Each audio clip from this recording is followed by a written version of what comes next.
The Raptors tried to perform one of the most egregious tank jobs I have ever seen in my life. And still, they win this game against the Orlando Magic. We will break down how crazy this finish was and why none of the Raptors starters, well, actually, technically, only one of the Raptors starters on the floor in the clutch, and they still win. We'll break it all down in tonight's post-game show.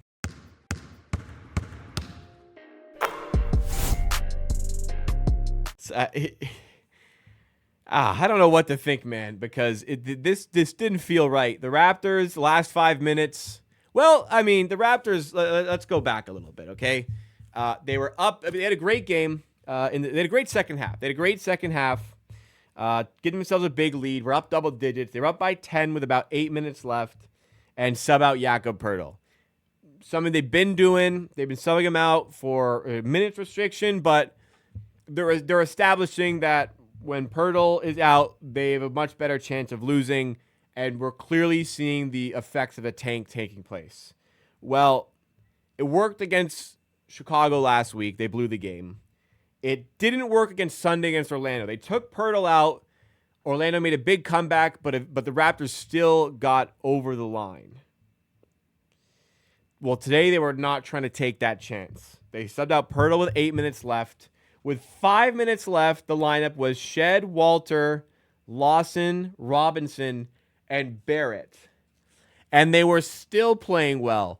So they went even more egregious in the last 3 minutes. They took out R.J. Barrett for Jared Rhoden. And at that point, it looked like Orlando were going to make the comeback and get over the line.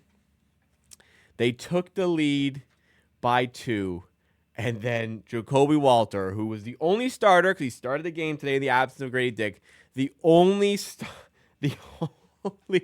starter was on the floor with Jacoby Walter, who hit a ridiculously contested 3 with 0.5 seconds to go to give the Raptors the 114-113 win. Wow. I mean, Orlando, you are in a playoff battle and you lost both games to the Raptors. The Raptors, like, seriously, we're trying to lose this game. The Raptors were trying so hard to lose this game, and Orlando still couldn't do it. It's a weird feeling, but it's a weird feeling I'll try to describe. If you're enjoying the post-game show, hit that like button. Make sure you subscribe for more content just like it. You know, there's one thing resting a guy for a whole game and you know, like letting the guys do whatever they're trying. Like, rest guys, don't have a guy in your lineup, and then do everything you can with the players you have to try and win. Right? I think that's a fair way to go about a tank. But like to sub out all of your top 4 guys for the last 5 minutes, something about that was a little bit icky to me. And granted, Cooper Flag is at stake. You got to throw away all shame when Cooper Flag is at stake. Dylan Harper could be at stake. Ace Bailey could be at stake. I recognize all that, but I don't know. To take the guys out of the game that are playing well, like when RJ came out, it was as if it already wasn't. It was crystal clear what the Raptors were trying to do here. And they still won. I know, and they still won. But we saw how aggressive the tank measures got today after still winning on Sunday. Just imagine how aggressive these tank measures are going to get when we play the Wizards in the next couple of games, right? Like, or we have the Jazz on Friday, then it's Wizards Saturday, Wizards on Monday. It's tough, but I think we all have to kind of recognize that, you know, we're not going to remember if we lose to the Wizards, let's say. We're not going to remember that. We're going to remember the draft position it would help us get. Like, think back to the Tampa season. Sure, you might remember some specific games, but in the end, that tank got us the 4th overall pick, which got us Scotty Barnes. So, you know, that's always what you have to kind of toy with emotionally, but yeah, man, for me, like, sit the guys out for the whole game, right?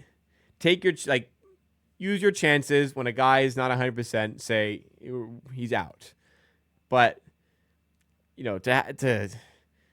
to throw in your rookies and G Leaguers and take it all your starters, big fat ass elephant in the room there. I don't know. Something about that's just weird to me. But what great experience for those three G Leaguers. Robinson, who I guess he's not a G Leaguer anymore because he signed his deal to the end of his NBA deal for the rest of the year. But you got AJ Lawson on a two-way. You've got Jared Rhoden on a two-way. Like, those three guys, come on, those are G Leaguers. Walter's a rookie. Shedd's a rookie. What great experience for those guys in a game like this. And man, Walter's confidence through the roof. So some positive there to take away. But it was clear what Masai Ujiri was hunting for in this game, and didn't get it. I've seen a lot of Darko criticism, and look, I'm usually the guy leading that charge, but this is not a Darko decision. He still called the timeout with 4.5 seconds to give him the chance to win. Call a timeout to play before that for Lawson to hit a big three. Darko was trying to coach a win with the players he had on the floor. This coming from the higher ups, and I've been saying a lot that we're winning too many games, and at some point the front office is going to have to step in and do something. They are stepping in, man. Very obviously, they are stepping in. So that was pretty crazy to see. But on the game as a whole, like, the reason they were in the position where they could still win here, like, what an outstanding performance from the starters in this group. RJ Barrett was the MVP tonight for me because he was so good in the first half when so many other Raptors players were not. But Quickly's playing a lot better now that he's getting a healthy runway of games. You're like, 15 points. He played 26 minutes. Like, you give Quickly his normal 34 minutes. This is like 20 points, 6 assists, 6 rebound type of game for Quickly. RJ Barrett, 21 points in 32 minutes. Barnes, 17, 13, and 5 in 30 minutes.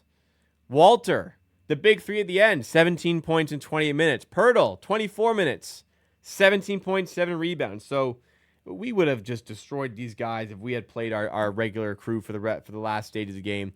But, shout outs to the guys that came in. I think Robinson held his own today. I think Lawson played excellent. 5 of 6 was 13 points. Rhoden had some solid signs. Jamal Shed, I think, he got the last few minutes, but I think he should get even more minutes. I think he played well. A lot to like about the game. The Raptors' turnovers kind of cost them first half, but they were very efficient. They only had, I think it's 5 second half turnovers compared to 15 first half turnovers. Defense was locked in no matter who was on the floor. Defense was locked in on the Magic and did such a great job. So they played well. It's hard to be upset. But if they're willing to go this far already for the tank, it'll be interesting to see how far they will continue to go in trying to ensure they lose games. But hey, I see people saying don't even want to watch anymore. Like, what a great moment for Jacoby Walter you just saw. What great minutes for so many of these players you got to see. You still got to see the starters play well. You got big development reps for some of the younger guys. I think if they lost, it would have been the perfect storm almost. But what a moment for Jacoby Walter. I'm very happy for him. Let's. I don't know. The schedule's easy coming up. I don't know what they're gonna do. I don't know what. The Jazz, the Wizards, the Sixers, the Jazz. It is brutal. They could win 7 in a row. Let's be honest. I don't know what they're gonna do. But they're going to be favored, I think, the next 3 games. Maybe 4, maybe 5. So, again. That was the most egregious tank attempt I've ever seen in a single game. Incredible. Ethics have firmly been thrown out the window.